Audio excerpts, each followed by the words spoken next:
পরিমণি সাদির প্রেম এবার কি তবে বিচ্ছেদে গড়াচ্ছে?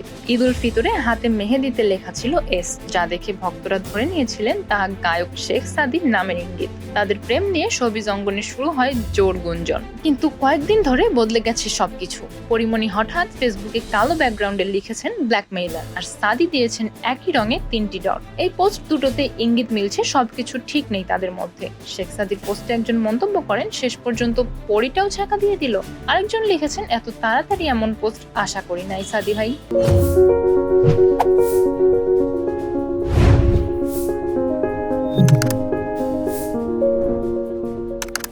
পরিমণির পোস্টে কমেন্ট বন্ধ, তবে শেয়ার করে অনেকেই সাদিকে ট্যাগ করে লিখছেন তিনি কিছু একটা করেছেন নিশ্চিত। তবে দুজনের কেউই এখনো আনুষ্ঠানিক কিছু বলেন। তাদের ঘনিষ্ঠ সূত্র বলছে এই মুহূর্তে চলছে মান অভিমান, সম্ভবত সম্পর্ক ভেঙে গেছে। আবার কেউ বলছেন সময়ের সঙ্গে সব ঠিক হয়ে যেতে পারে। তবে সত্যিটা কি তা এখনো পরিমণি কিংবা শেখ সাদির মুখেই শোনা বাকি।